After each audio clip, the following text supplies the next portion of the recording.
também. Oh.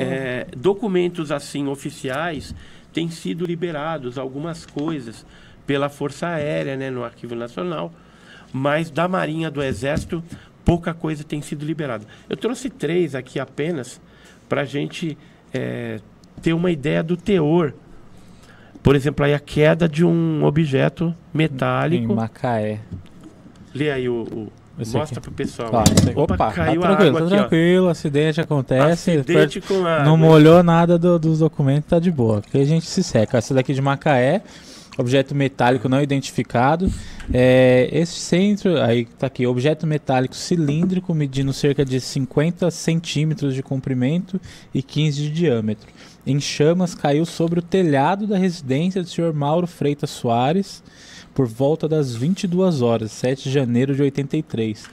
O delegado da delegacia local, de posse do objeto... ele pegou isso aqui? Pegou, viajou para o Rio de Janeiro, a fim de submetê-lo à perícia no Instituto Carlos Éboli, cujo resultado não foi ainda remetido. Mas aí saiu o resultado disso aqui? Não, então, você vai atrás disso, some toda essa documentação. Caramba.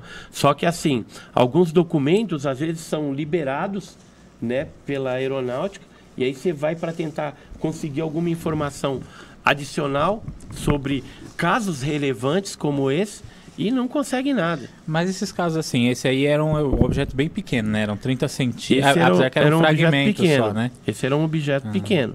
Agora, tem casos de disco mesmo, né? Um objeto maior. Aqui, por exemplo, já é um outro documento em que ele traz a descrição da comunicação entre a torre de controle e o piloto, né? Então, geralmente, quando ocorre algum tipo de avistamento, esse aí, por exemplo, no passado, né? Vê a data dele aí.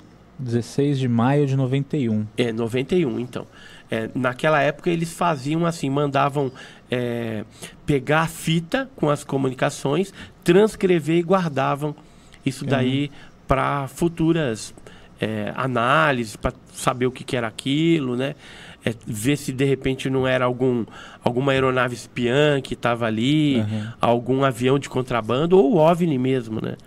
Como isso daí estava nos arquivos de OVNI, eu acredito que a Força Aérea já concluiu que se tratava de OVNI realmente. Não solta, por isso, né? Que foi arquivado lá. Colocaram aqui ainda, depois tem a conversa toda aqui, tá? Essa transmissão constitui expressão fiel das comunicações estabelecidas entre as partes envolvidas. Caramba!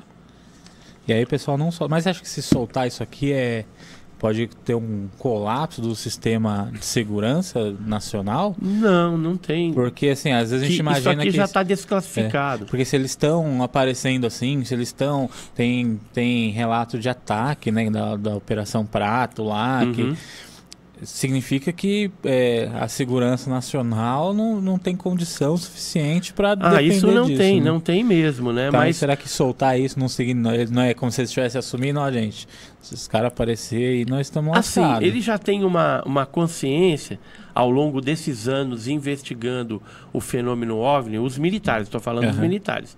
E eu estou te falando através do que os militares me contaram e do que eu já vi.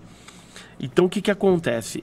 Eles entendem que o fenômeno OVNI não causa risco potencial, né, grave às aeronaves. Ou seja, os aeroportos, eles têm nas suas torres de controle radares.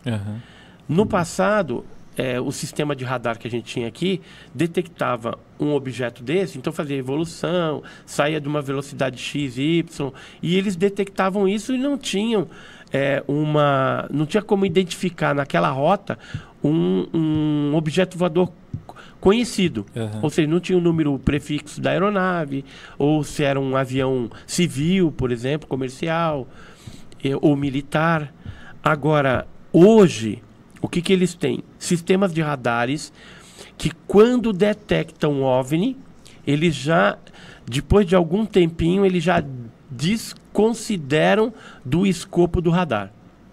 Ou seja, o radar está preparado, os atuais, para, se for detectado OVNI, desconsidera. Então aí o radar já não vai ser mais problema. Porque não tem tanto incidente de OVNI derrubando o avião, por exemplo. Mas não tem nenhum caso. Tem casos, tem, mas é bem pouco.